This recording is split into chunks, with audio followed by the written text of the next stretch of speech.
Listen, we talk about health, we talk about discipline, we talk about cravings, we talk about Alzheimer's in the family, we talk about heart disease, we talk about eating health is expensive, but we rarely talk about the receipts. So today, we're not talking motivation. We're talking about math. Because numbers don't lie. Numbers don't gaslight. Numbers don't care about your feelings. They just show you what's real.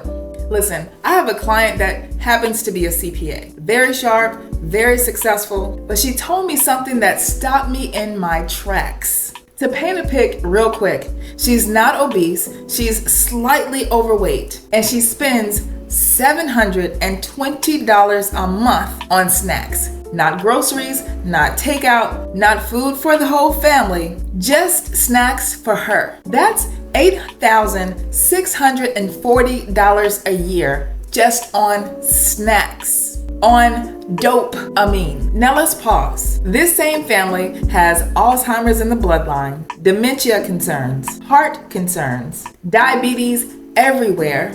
But we're not here connecting snacks to neurological inflammation. We're not connecting ultra-processed foods to vascular damage. We're just snacking and saying we can't afford to eat better. So today, I'm challenging you not to change your diet, not to quit sugar, not to go vegan tomorrow. Just do this one thing: collect your receipts. For the next 14 days, I want you to keep every food receipt, screenshot every Uber Eats order, screenshot every coffee purchase, screenshot vending machine purchases, screenshot gas station snack runs. If you don't get a receipt, write it in your notes app immediately. No shame, no judging, just collecting data. Because guess what? Most people don't have a food problem. They have a visibility problem. You can't change what you don't measure.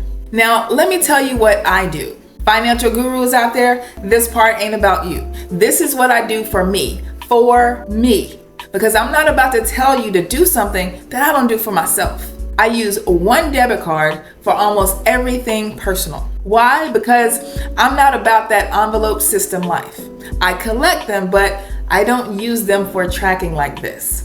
So instead, every Saturday upon rising, I log into my financial institution, I download my transactions, I open up my Excel spreadsheet, and I categorize everything by hand, line by line. And yes, I know that they can categorize it for you, but I don't really see that. And if I don't see it, I don't really feel it. So I do it myself, line by line, by hand. Groceries, eating out, rent, personal care, loans, impulse buys, because yes, I am not perfect. All of that. And at the end of the month, I take the previous month and I compare them. So I can't lie to myself. And let me tell you something. I maintain a plant-based live-it for nearly 8 years while making only $1,500 a month, which was my stipend while getting my PhD. 8 years. And they say eating healthy is expensive. Ha! No, impulse eating is expensive. Unplanned eating is expensive. Emotional eating, very expensive. We say healthy food costs too much. But what does 4 snack runs a week cost? What does wine to unwind every night cost? What does $6 coffees times $20 a month cost? What does stress eating cost? Let's say someone is spending $200 a week on untracked food behavior. That's $800 a month. That's almost $10,000 a year. You could pay off debt, invest, start a Roth, fund your child's savings, pay for health coaching, buy organic produce for the whole family, but instead, we're funding inflammation.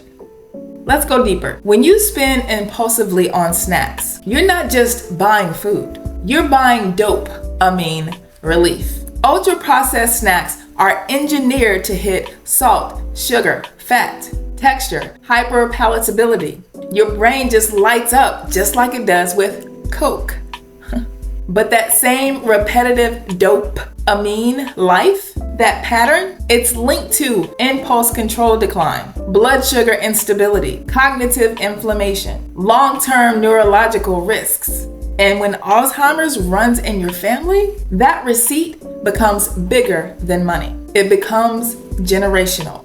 So when I say this program can help you get $1,000 back, I don't mean magically. What I mean is this: if you reduce just $250 a month on mindless food spending, that's $3,000 a year. You don't need to earn more, you need to leak less.